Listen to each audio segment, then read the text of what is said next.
ये तो लग रहा है जो फिर से त्रेता युग जैसे राम भगवान की शादी में हर लोग उतर गए हैं।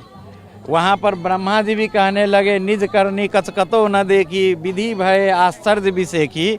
उस तरह का फिर से लग रहा है जो हम लोग इस युग में भी होकर के एक संगम के नाते, अयोध्या और जनकपुर वासी का संगम के नाते फिर लग रहे हैं जो फिर हम लोग त्रेता युग की। हम मंच से आपको सुन रहे थे और आपने कहा कि रोटी बेटी का रिश्ता रहा है, लेकिन वो संबंध और प्रगाढ़ हुआ है। और आपने ये भी कहा कि माता जानकी तो आई ही थी, लेकिन इस बार जो है श्री राम जी हैं वो भी हमारे यहाँ से अयोध्या पधार रहे हैं। इस बात का क्या अर्थ हम सब? स्वाभाविक है, आप मान के चलिए हम लोग संबंध के नाते किशोरी जी और राम जी का ससुराल जनकपुर धाम से आए हैं और सौगात के रूप में एक विश्व पटल पर जो चर्चित मंदिर राम मंदिर, जो हमारे राम जी का घर नहीं था, हमारे बहनोई का घर नहीं था, उसका घर निर्माण हो रहा है।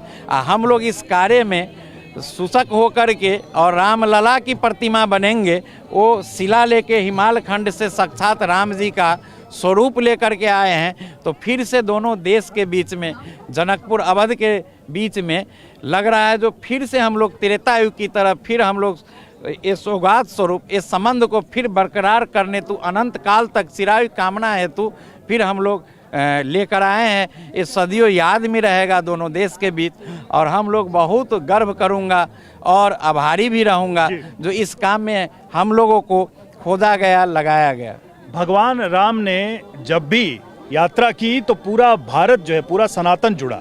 उनके नाम की भी यात्राओं ने देश को, समाज को, सनातन को जोड़ा है। क्या आप इसको मानते हैं कि इस यात्रा ने भी समाज को एक बार फिर से जोड़ा है? इस यात्रा ने समाज को ही नहीं जोड़ा है, सबको ये कहा है देखो राम जी का जो कार्य है राम जी ही ने करवाया है।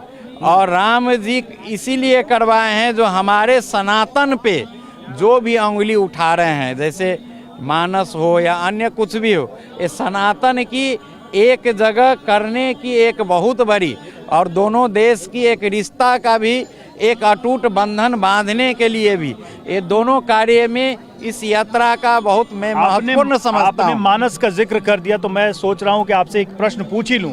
रामचरित मानस को लेकर कहा जा रहा है कि समाज को में विभेद करने वाला ये ग्रंथ है। आप इसको कैसे देखते हैं और क्या ये यात्रा, क्या ये जो शिलाएं पहुंची है, क्या ये उसका एक उचित उत्तर है, पर्याप्त उत्तर है? स्वाभाविक है, आप देख लीजिए जनकपुर धाम से आए हैं, इस कार्य में जनकपुर धाम को लगाया गया। जनकपुर और अयोध्या किशोरी सीता जी के नाते राम जी दूल्हा बना था, आप सबको पता है। और एक क्या इससे कम है? हमारे मानस नहीं इसको ज़्यादा विस्तृत जानकारी दी है। लोगों को आप क्या कहना चाहेंगे? इसका हमारे गुरुजी बोल ही दिए इस पर, ये अपनी बुद्धि को सुधारे। सुमति होई जो कहा था नहीं, हनुमान चालीसा का पाठ करे जो कुमति बुद्धि सुमति में आए।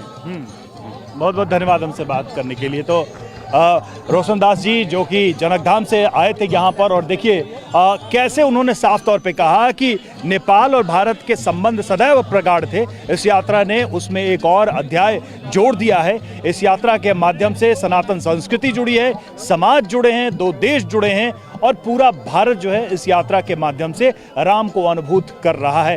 तो इस यात्रा के समापन पर चारों तरफ यहाँ पर खुशी का माहौल है, लोग प्रसन्न हैं और अब प्रतीक्षा है कि इन शालिग्राम शिलाओं के भीतर से भगवान राम का बाल रूप निकलेगा, माता सीता का रूप निकलेगा।